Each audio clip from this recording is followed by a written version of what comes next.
やっほー、皆さんこんにちは、くみです。今回の動画も見に来てくれてありがとうございます。今回は私のポッドキャストエピソード5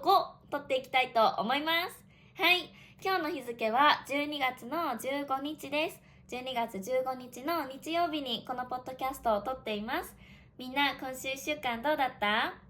はい、1週間経つのめちゃめちゃ早くないですか？私先週の土曜日に動画を撮って日曜日の夜にアップロードしたんですけど、もうすでに日曜日になっちゃって、はい、もうびっくりしてます。本当に焦って今動画を撮っているところなんですけど、昨日の夜ね、インスタグラムの方でみんなに今週中に動画アップすることができなさそうですってストーリーで報告したんですけど、そしたらたくさんの方がゆっくりで大丈夫だよとか、新しいエピソード楽しみに待ってますっていう風にコメントをくれて、本当に嬉しかったです。いつもみんながそうやって支えてくれてるから、私は楽しくね YouTube を続けることができています。本当にいつもみんなありがとうございます。はい、じゃあ今日は特に報告はないので、そのまま本題に入っていきたいと思います。はい、今日みんなと一緒にお話ししたいテーマは日本のお正月についてお話ししたいと思います。はい、前回の動画で日本人のクリスマスから年末にかけての過ごし方についてお話ししたと思うんですけど、でその時にも言ったけど、日本ではクリスマスはどっちかといったら恋人と過ごす祝日ですっていう風にお伝えしましたよね。で、日本人にとってお正月、この期間が家族と過ごすとても大切な伝統的な祝日になっています。はい。で、本当にお正月の期間って伝統的な食べ物があったり、伝統的な行事っていうか、やることがたくさんあるので、みんなにね、多分知らない人もたくさんいると思うので、今日はぜひぜひみんなに紹介できたらいいなと思っています。で、多分難しい単語とか知らない言葉がよく出てくると思うので、ちょっと聞いてて難しく感じるかもしれませんが、最後まで聞いてくれると嬉しいです。はい。で、まずね、じゃあ12月31日のことを大晦日って言うんですけど、そう、12月31日大晦日から1月1日に年が変わる瞬間、年が明けるって言うんですけど、とか年を越すっていう風に言うんですけど、英語ではさ、ハッピーニューイヤーっていう言葉がありますよね。年が明けた瞬間に、ハッピーニューイヤーって多分みんな言うと思うんだけど、日本語で何というかみんな知ってますか？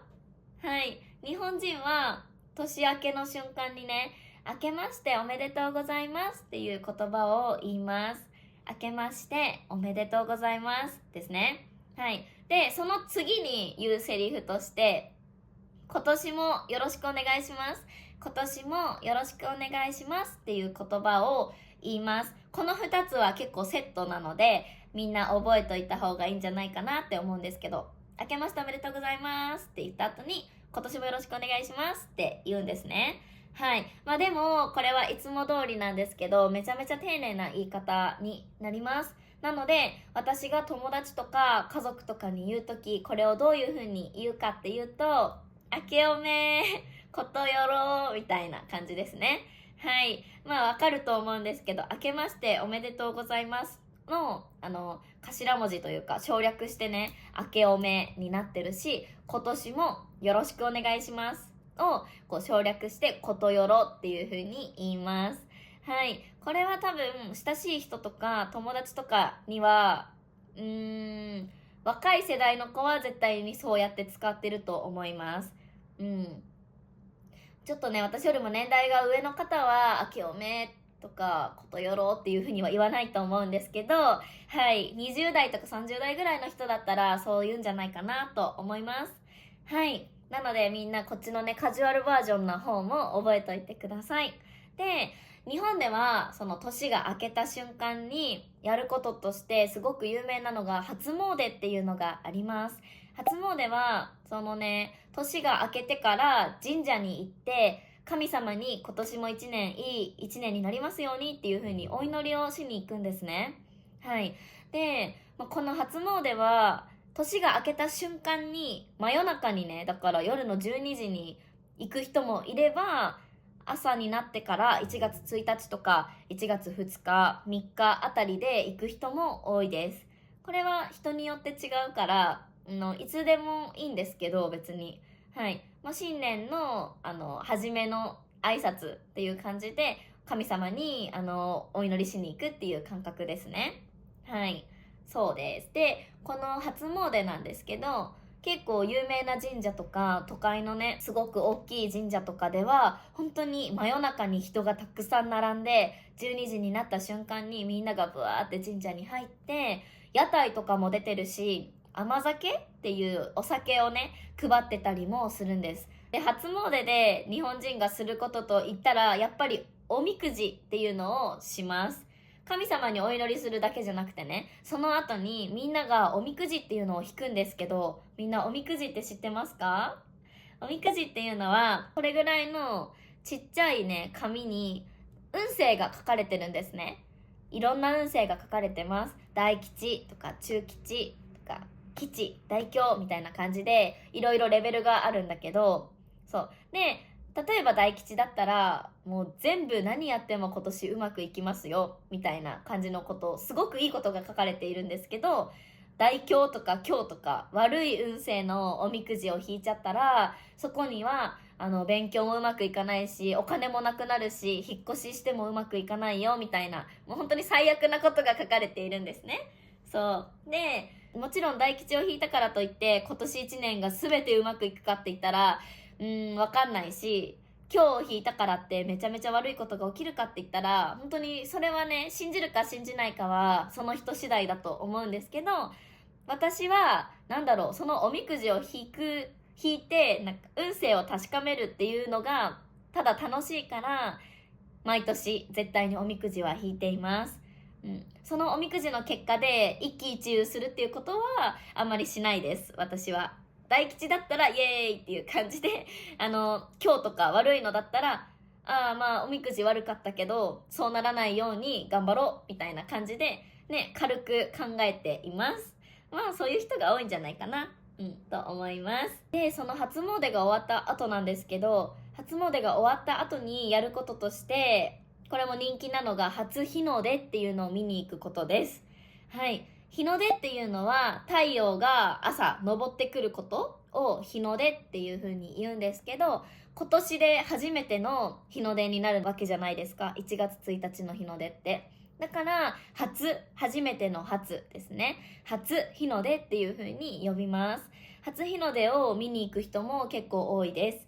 これは山の上とか海とか結構見晴らしがいいところに行って初日の出を拝むんですね。拝むっていうか見るっていうことなんだけど、初日の出を見に行く人も何人かいると思います。私は今までに初日の出を見に行ったことがないので、ぜひね今後人生経験として1回は初日の出を見に行ってみたいなっていうふうに思っていま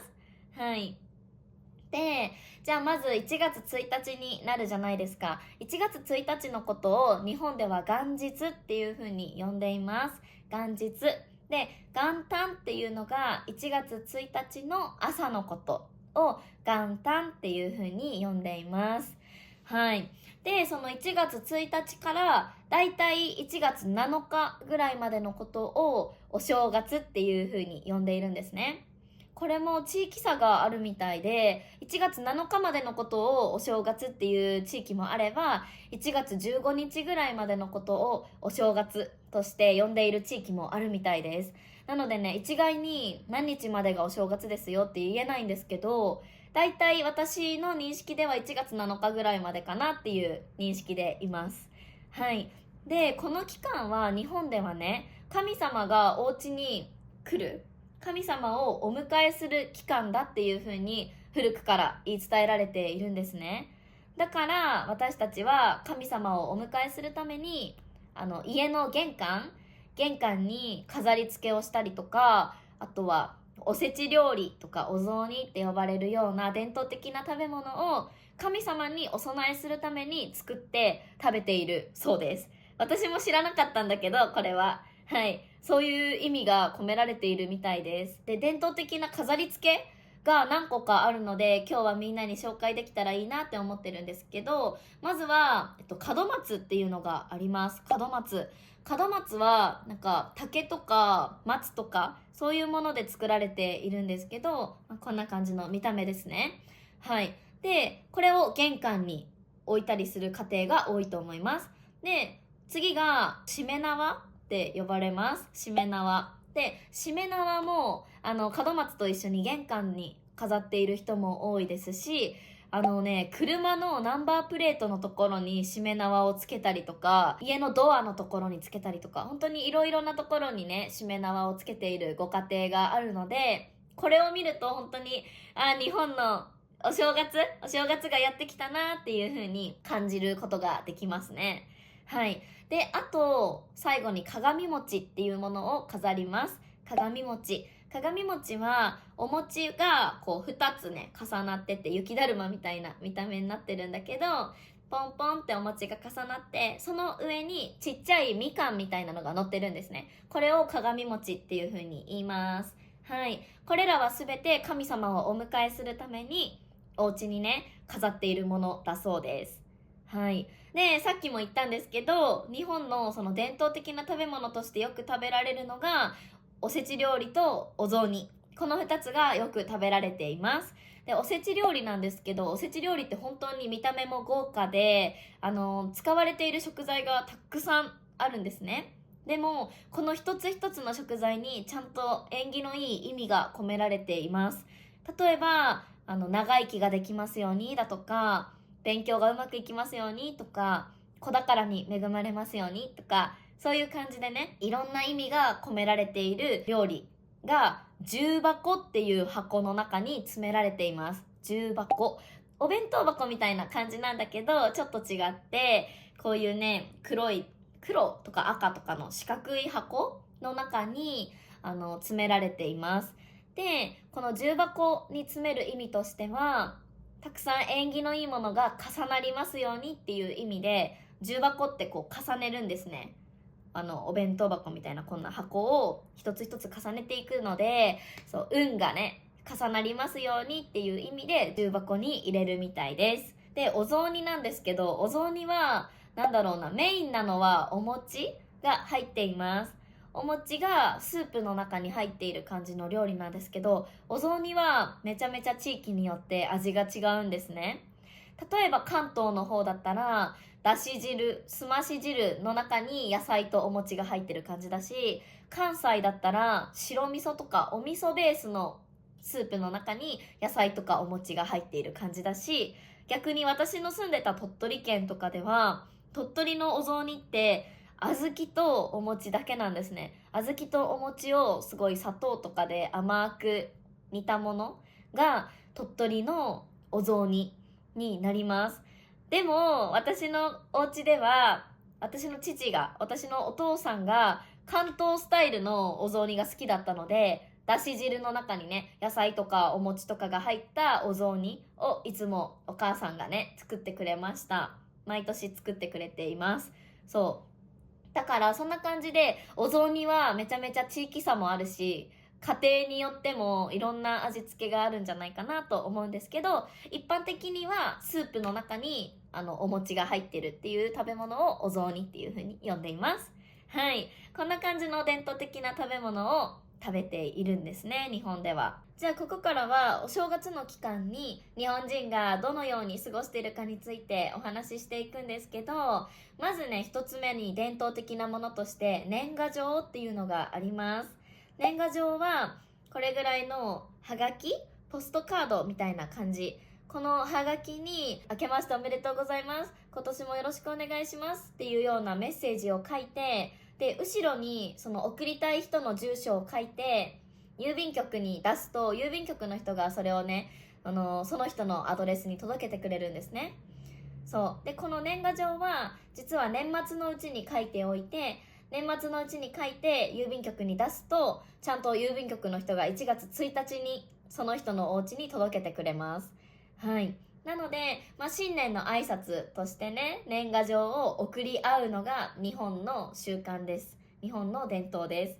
でも悲しいことにやっぱり今の時代はスマホとかがね普及してるので、みんなスマホで LINE で明けおめことよろってメッセージを送れるじゃないですか。そうなので今年賀状を書いている人は結構少なくなってきたと思います。やっぱり世代が上の方は多分まだ年賀状を送り合っている人もいると思うんですけど、若い世代の人たちは年賀状っていう文化を知ってるけど今はもうやってないっていう人が多いんじゃないかなと思います。私ももう最近は年賀状を送ることはなくなったので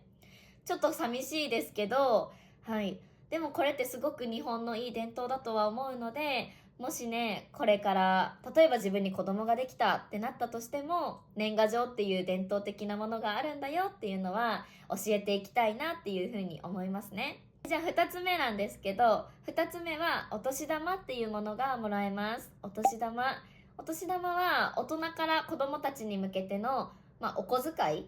みたいな感じですね。お金がもらえます。はい。金額とかは家庭によって違うのでわからないんですけど、だいたい私のお家では小学生の間はお年玉をもらえていた気がするんですけど、小学生だったのでまだそんなにねすごい大きい金額をもらえたわけじゃなくて、だいたい1000円から年齢が上がるにつれて5000円とか6000円っていう感じでどんどん金額が上がっていった覚えがあります。だいたい1000円から1万円ぐらいが妥当なんじゃないかなと思います。多分もしかしたらリッチなご家庭は1万円2万円ってもらってるかもしれないんですけど、私の家はそうではなかったです。はい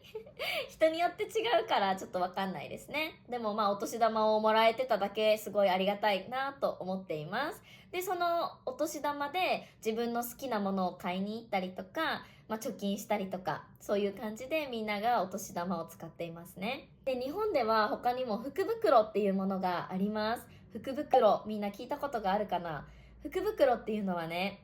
一つの袋の中に例えば7点入っていて5000円ですみたいな感じで確実に安く買える袋ですけど、中身が何が入ってるか分かんなくて自分で決めることができないんですね。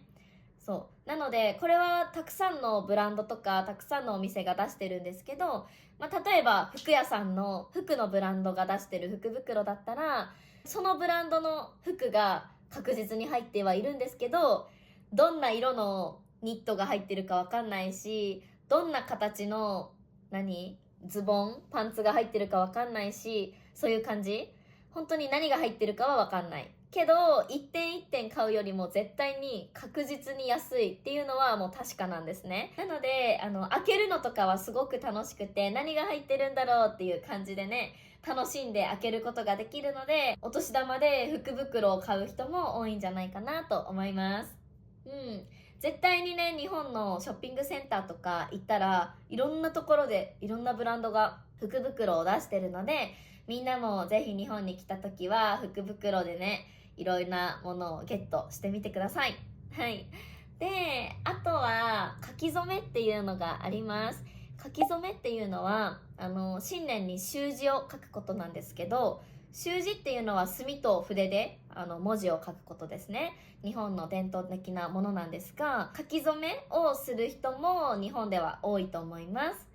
全員ではないんだけど、私も小さい頃にお家でねお正月の時期に書き初めをしたことがあります。今年1年間の目標を習字で書くんですね。はい。私はその時中学生だったんですけど、